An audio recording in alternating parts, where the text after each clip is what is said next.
If you're hurt, injured, don't waste time. Gary Johnson drives for every dime. Welcome to Simply the Law of Life, a program created by attorney Gary C. Johnson. Simply the Law of Life provides free legal advice and encourages happiness and quality of life. Now, here's Simply the Law of Life with Gary C. Johnson and Keith Casebolt. Hello, everyone. Welcome into Simply the Law of Life. I'm Keith Casebolt, and the guy that created this radio program and my dear friend is across from me, Gary C. Johnson. Good to see you. It is wonderful to be here. Absolutely wonderful, isn't it, my good friends out there listening to this? Wow. You know, I was with a group the other night, and they were talking about the radio show, and I said, you know, years ago when Gary would say, boy, it's good to be here another week, I would say, what's the big deal? But now I know what the big deal is. It is really good to be here. I agree with you. I've been reading in Napoleon Hill's book, Think and Grow Rich, a little more. And he talks about your three major enemies that we have. And he says they're indecision, doubt, and fear. Boy, which comes first? The fear, the doubt, then the indecision, or? They're all really related. The sixth sense will never function while these three negatives or any of them remain in your mind. And, you know, you keep talking about the mind and the thoughts in it. Mm-hmm. And I'm going to read those to you again. Indecision, doubt, and fear are your worst enemies that we all have. And that pertains to happiness, to relationships, to jobs, to money, to everything. Everything. In talking about fears, he says, naturally, there are 6 basic fears, which I think we may have gone over on this program before, but I'm going to read them to you folks again because I think they are important. Number 1 is the fear of poverty, and we're going to talk more about that one in a minute. Yeah, okay? That's a big one for everyone. The fear of criticism. You would think that would not be a fear, but it is amazing how it impacts people's lives. Gary, what are they going to say? Yeah, for some odd reason, that seems to be more relevant today than anything else. And number 3, believe it or not, coming down the scale, is the fear of ill health. People do not fear health as bad as they do criticism or poverty. Now, that just doesn't make sense, does it? Because our health should be the one thing that we would care about the most. Then you have the fear of old age. Yeah. And then on down the line, believe it or not, is the fear of death. It's the last one. Yeah. Interesting, isn't it? Now, if you were to ask me to list those as which one is greater, I would say that death is the greatest fear. But that's not true, is it? Nope. It's not even close to the fear of criticism. So we can take the fact that we might die a lot better than we can take the fact that somebody's going to criticize us. That somebody's going to say something bad about us. Yeah. Amazing, isn't it? It really is. But the number 1 is the fear of poverty. So I'm going to read to you what old Napoleon Hill, who's a very smart fellow, says about poverty. Okay? Which, by the way, was written 100 years ago. It wasn't written that far. Was it in the 40s? Yeah. Okay, so 80 years ago. Yeah. But nothing's changed. Written a long time ago. We'll say it that way. Yeah, there you go. I'm with you. Okay, here we go. Fear of poverty is a state of mind, nothing else. But it is sufficient to destroy one's chances of achievement in any undertaking, a truth which becomes painfully evident during the Depression.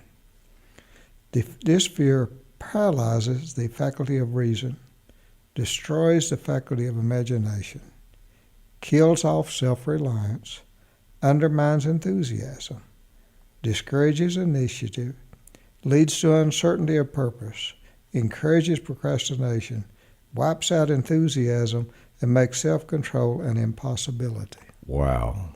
All of those. Now, you know, that reminds me of a very wise man who told me one time, don't ever take a job because you're hungry. That's right. And that is being backed up by what Napoleon Hill is saying. That is, when you have that fear of being poor, you make bad decisions. Mm-hmm. Okay. It takes the charm from one's personality, destroys the possibility of accurate thinking, diverts concentration of effort. It masters persistence, turns the willpower into nothingness, destroys ambition, beclouds the memory, and invites failure in every conceivable form. It kills love and assassinates the finer emotions of the heart, discourages friendship, and invites disaster in 100 forms, leads to sleeplessness, misery, and unhappiness. And all this despite the obvious truth that we live in a world of overabundance of everything the heart could desire, with nothing standing between us and our desires except lack of a definite purpose. So let me ask you, are you telling me, and there used to be a movie, do you remember Trading Places, the little movie with Eddie Murphy, where they took the guy that was rich, Dan Aykroyd, and they made him poor, and they took Eddie Murphy, who was poor, and made him rich, and they both started acting as if though it were true. Right. So you're saying you could go to someone who's really wealthy and tell them they've lost a couple of zeros off of their bank account, and all of those symptoms that you just read would take place. Well, it's like that guy when they had the Wall Street crash in '29, jumped off a building because he had lost $30 million, but he forgot he had 20 left. I don't mean to be laughing at that, but the guy had $50 million. He lost 30, and he killed himself. Yeah. And he still had $20 million. Fear of poverty. Whew. Let's go on and talk a little more about the fear of poverty, because Napoleon, he thought this through pretty good, okay? The fear of poverty is without doubt the most destructive of the 6 basic fears. It has been placed at the head of the list because it is the most difficult to master. Considerable courage is required to state the truth about the origin of this fear, and still greater courage to accept the truth after it has been stated. The fear of poverty grew out of man's inherited tendency to prey upon his fellow man economically. Nearly all animals lower than man are motivated by instinct, but their capacity to think is limited. Therefore, they prey upon one another physically. Man, with his superior sense of intuition, with the capacity to think and to reason, does not eat his fellow man bodily. He gets more satisfaction out of eating him financially. Man is so avarice that every conceivable law has been passed to safeguard him from his fellow man. So the reverse is true. We're talking about taking the zeros off of an individual. Are you telling me that you could take anybody out here and say, we've added 4 zeros to your bank account, and now all of a sudden the world would see this individual differently and treat them differently, and they would act differently?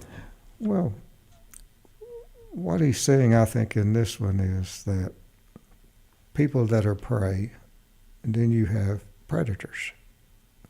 Now, in the jungle, it's the animals killing and eating each other. But in sophisticated the world that we live in, it's people preying on each other financially. And unfortunately, that's far worse than killing them and eating them. Well, at least it's as bad. Taking their money, yeah. And then he goes on to say, nothing brings man so much suffering as humility as poverty. Only those who have experienced poverty understanding the full meaning of this. And by the way, the guy that wrote this book was raised in poverty, Napoleon Hill. Grew up with a dirt floor in a cabin. So he knows what he's talking about when it comes to poverty. Over in Southwest But Virginia. he overcame it. Okay? Yeah. And it is no wonder that man fears poverty. Through a long line of inherited experiences, man has learned for sure that some men cannot be trusted, amen, where matters of money and earthly possessions are concerned. This is a rather stinging indictment. The worst part of it is being that it is true. Ooh. Okay? The majority of marriages are motivated by the wealth possessed by one or both of the contracting parties.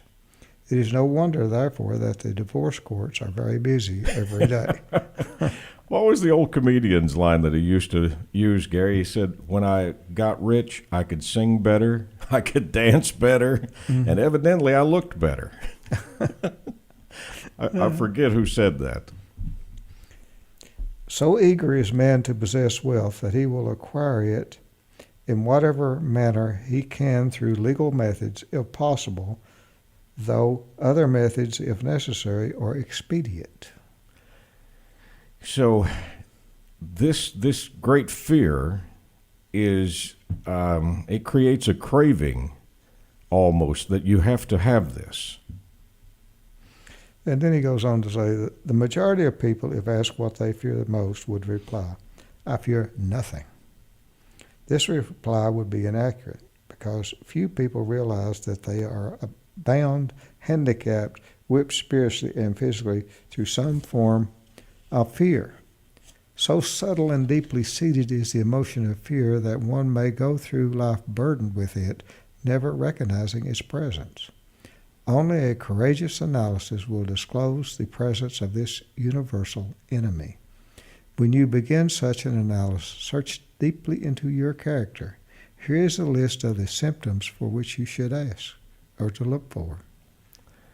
My goodness gracious. Now, what he said there was very important. Mm-hmm. When asked, what do you fear? Most of us would say, I don't fear anything. Snakes. But the truth of the matter is, we do. We have the six basic fears. We fear all of them. We fear criticism, ill health, death, old age.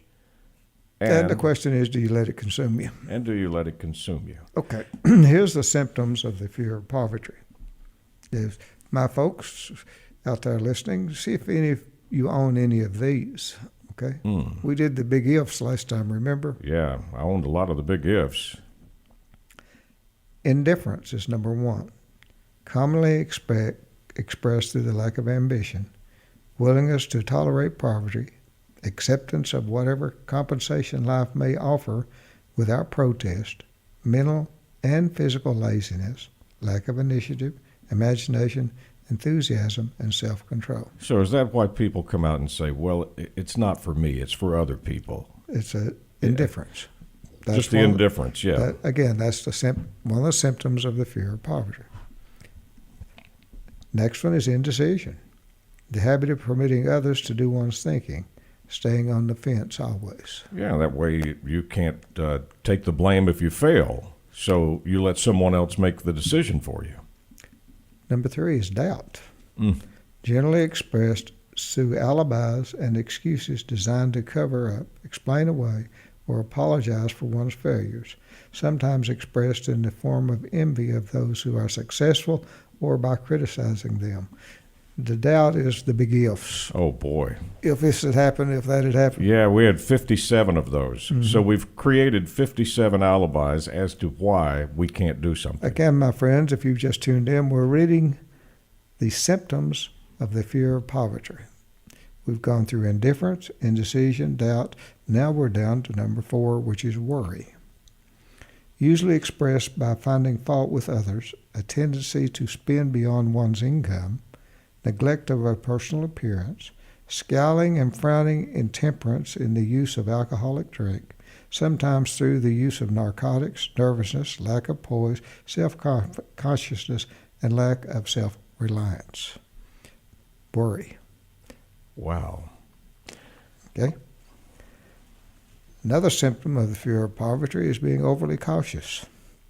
The habit of looking for the negative side of every circumstance, thinking and talking of possible failure instead of concentrating upon the means of succeeding, knowing all the roads to disaster but never searching for the plans to avoid failure, waiting for the right time to begin putting ideas and plans into action until the waiting becomes a permanent habit, remembering those who have failed and forgetting those who have succeeded, seeing the hole in the donut but overlooking the donut, pessimism, leading to indigestion, poor elimination, auto-intoxication, bad breath, and bad disposition, being overly cautious. So unfortunately, if I get Napoleon Hill right, he's saying that we've probably got a friend out there that has a golden opportunity right in front of them that hasn't taken it, or has a connection to an individual who could give them a golden opportunity, but they haven't asked because they have this fear. The fear of poverty. that is holding them The back. fear of failure, same thing. Yeah. Yeah. From succeeding.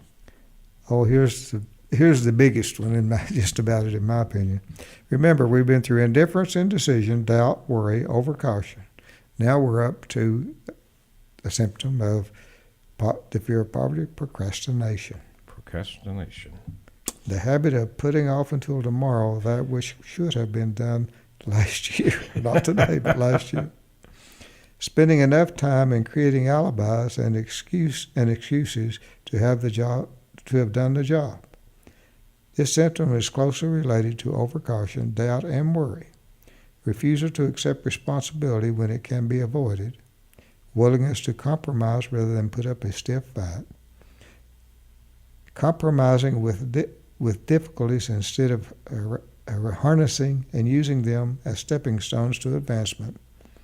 Bargaining with life for a penny instead of demanding prosperity, opulence, riches, contentment, and happiness.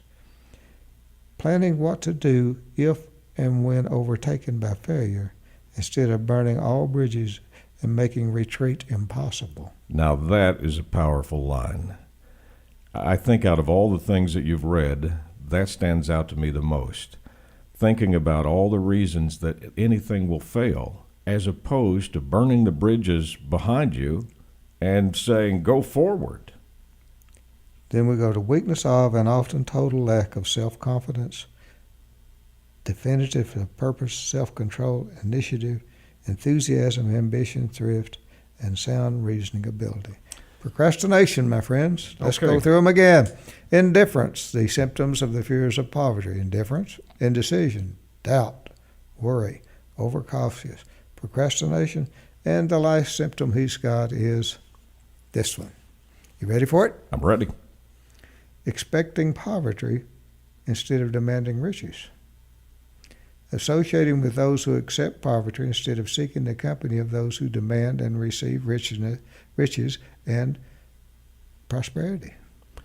So in other words, you give up.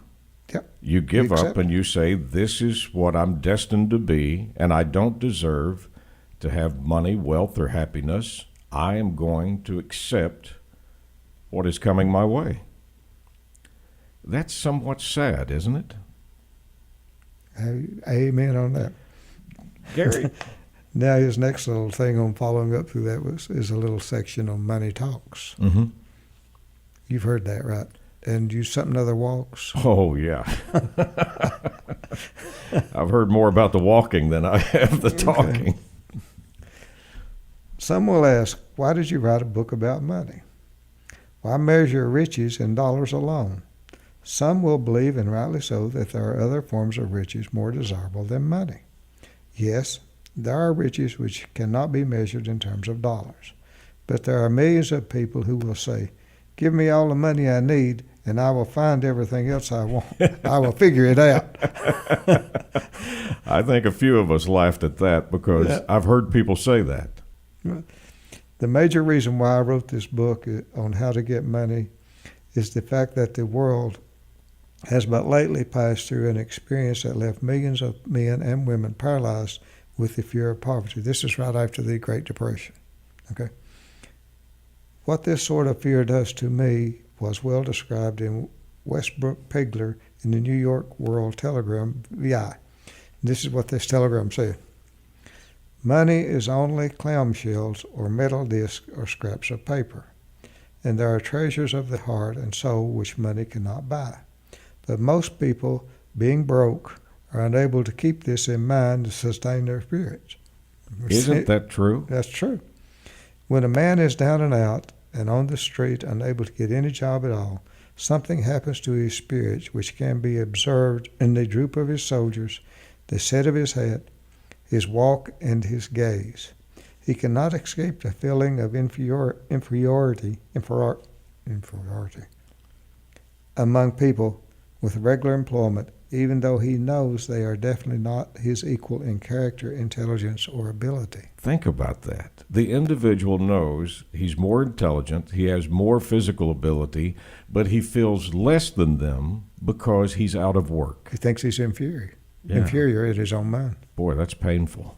These people Even his friends feel, on the other hand, a sense of superiority and regard him, perhaps unconsciously, as a casualty. He may borrow for a time, but not enough to carry on his accustomed way, and he cannot continue to borrow for very long. Same way with governments, you know.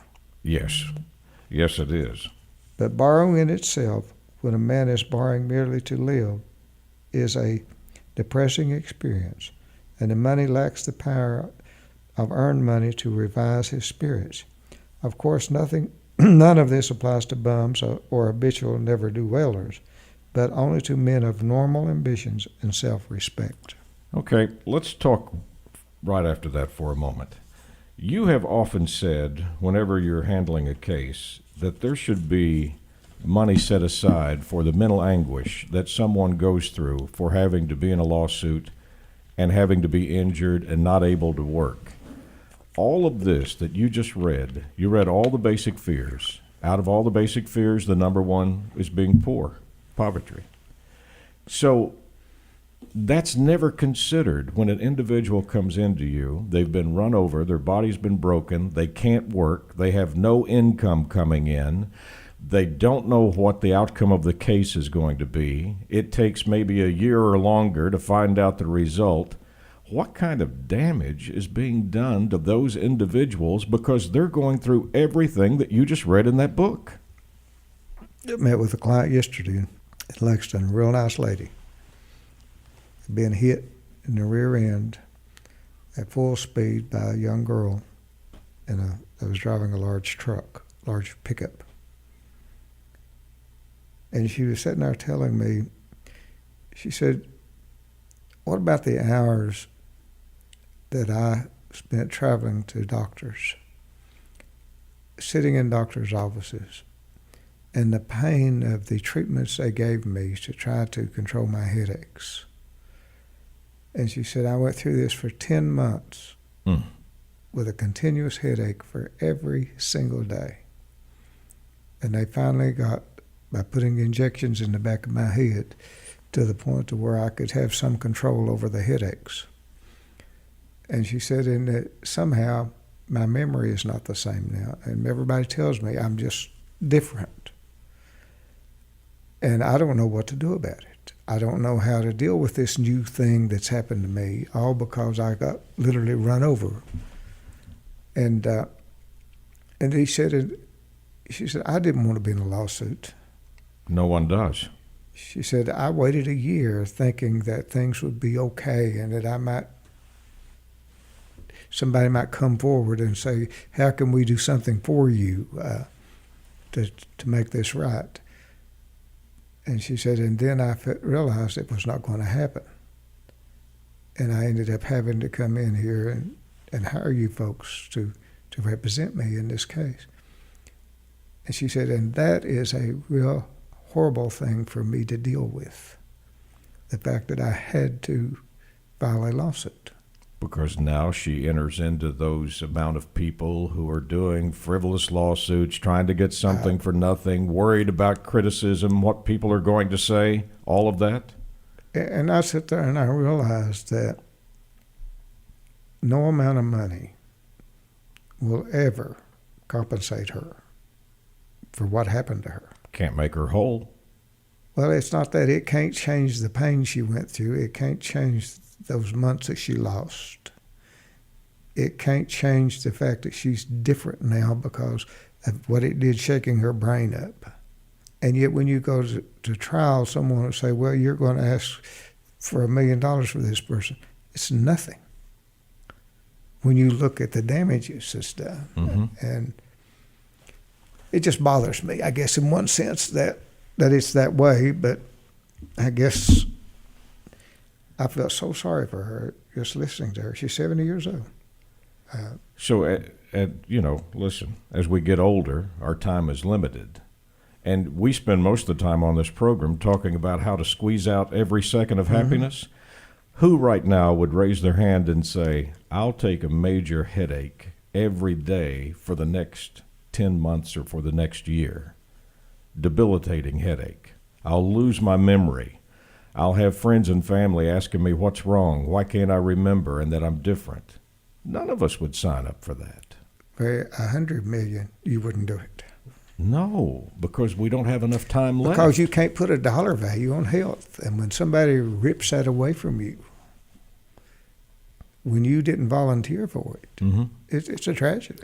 And then on top of it, all the things that you just read, these individuals have to go through the unknown. And, and I sat there and I said, well, look, I can't do anything for you except to try to get you closure and money. And since I've been at it about 40 years, I'm pretty good at doing that. So I'll get it for you. And Gary, does that go back to what Napoleon Hill said? Unlike animals, today, in order to make someone pay, we take away their money. Does that give the closure to say they had to pay, they were wrong, they did me wrong? Now look at it this way. You have this event, Mm-hmm. and the person that causes the event puts all of this misery on the other person. Right. All that misery is the other person's. It will never be on the person that caused the event. You can't do the eye for an eye and a tooth for a tooth, right? So why shouldn't you take their money? So if you went to the individual that ran over this lady and said, we're going to do exactly to you what you did to my client, they would say, no, let me pay. Because they wouldn't want that done. And all you're asking when you're in court with a jury like that is let this person at least cough up money, their insurance or whatever. That's the minimum they ought to be doing, because they can't get in on the suffering that this other person's in.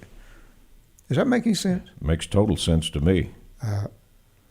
But yet, what makes it worse is they end up fighting this. They end up taking this individual. Well, they declare war on them.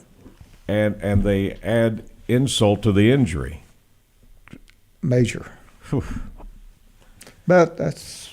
Well, we've learned something. What do you say about they prey upon you financially? We've learned something, that's for sure.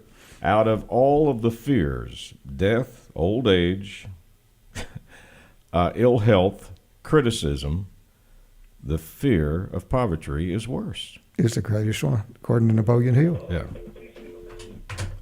Well, we already got a call. You can catch Gary's television show on WYMT Tuesday nights at 7 o'clock. At your CBS affiliate in Eastern Kentucky, a late-night replay is on WKYT, your CBS affiliate in Lexington, Kentucky. And we start the week early on your Fox affiliate at 6:30 a.m. in Central Kentucky, and on Friday to start the weekend at 6:30 a.m. That's when you can catch the television show. As always, you can catch the radio show right here at this same time on your favorite station. If you would like to get in touch with Gary to leave him a message about the program, or if you need the services that Gary provides, you can do that. Gary at GaryCJohnson.com. A very interesting program, my friend. Thank you so much. Just proud to be here. On behalf of Gary C. Johnson, I'm Keith Casebolt. Thank you so much for tuning in. We really do appreciate it. And as always, Gary and I look forward to seeing you again next week, right here at this same time. Thank you for listening to Simply the Law of Life, a program created by attorney Gary C. Johnson. Until next week, may you be safe, blessed, and happy. If you're hurt, injured, don't waste time. Gary Johnson cries for every dime.